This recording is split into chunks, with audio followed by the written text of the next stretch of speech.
शेवटाला मी आले, पण मला असं वाटतं की ही एनर्जी शेवटपर्यंत आणखी टॉप जायला हवी आणि सगळ्यांना मनापासून शुभेच्छा देते. स्टार प्रवाह आणि अर्थातच लोकमत ज्यांनी मला इथे इन्व्हाइट केलं, थँक्यू सो मच. आणि त्यांच्यामुळे इथे आले ते म्हणजे घरोघरी मातीच्या चुली या मालिकेची पूर्ण टीम, त्यांचे आभार, प्रोड्युसरचे आभार.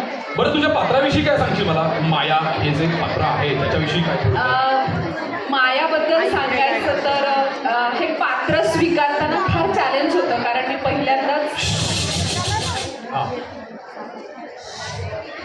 पहिल्यांदाच नेगेटिव्ह व्यक्तिरेखा साकारत होती, त्यामुळे थोडीशी भीती होती आणि काहीतरी नवीन शिकायला मिळेल याचीही जाणीव होती. त्यामुळे आत्ता ऐश्वर्याबरोबर म्हणा शूट करताना मज्जा येते. लवकरच तुम्हाला आमच्या दोघींची मारामारी पाहायला मिळेल. पण ती ज्या काही लेवलची आम्ही केलेली आहे, आम्हा दोघींनाही मज्जा आली आणि ती संपेपर्यंत एनर्जी आमची इथपर्यंत होती की आता थांबा, आम्हाला खुर्ची द्या, आता चक्कर आली आहे.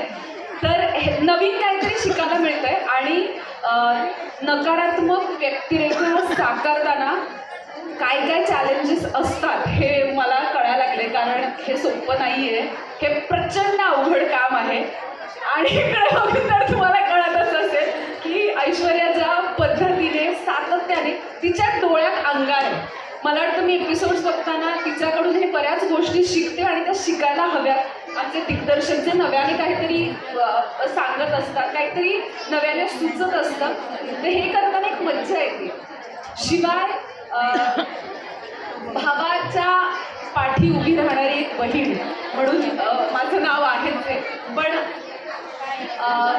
350-400 वर्षांपूर्वीची बहीण आणि आत्ता या वर्षातली ही बहीण, या वर्षातली, या आत्ताच्या 2000 मध्ये लोकांची विचार करण्याची पद्धत, नात्यातले बदल, हे सगळं इथे फार नव्याने कळतंय. माझ्यासाठी हे नवीन आहे, म्हणून मज्जा येते, गंमत येते आणि मी करण्याचा प्रयत्न करते की आणखी काहीतरी करावं.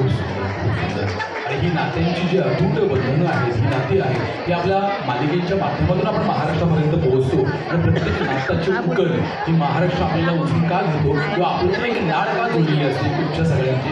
बघा, तुम्ही आता फक्त असं पात्र करता, पण तुमचे हे कनेक्शन हे सगळ्यांसोबत आहे, खूप वेगळं आहे. कारण तुमच्या पात्रावरती प्रेम करणारे असतात लोक, कारण जरी विश्वास असला पण तो पात्राविषयी असतो. पण तुम्ही स्वतः एवढे निघळ आहात आणि एवढे छान वाटत नाही इथे अंगार वगैरे असते, पण खूप छान, बरं वाटलं, मस्त वाटलं. आता 2 आपले खेळ झाले, हा तिसऱ्या खेळाकडे आपण वळलोय आणि आपलं इथंच राहायचं आणि आपला हा खेळ सेगमेंट याच्यामध्ये प्रत्येकाचं आपलं हे कुटुंब आहे, घरवरी मातीच्या चुली आपलं. नंतर ते ठरलं तर मग इकडे वचन दिले तुम्हाला, तू हे माझा मितवा, हे प्रत्येकाचं कुटुंब आहे, हे परिवार आहे स्टार प्रवाहाचा. आणि आता आपण हा सेगमेंट असा घेतोय की आपण ह्या नाचवतो छानपैकी राऊंडमध्ये नाचवतो.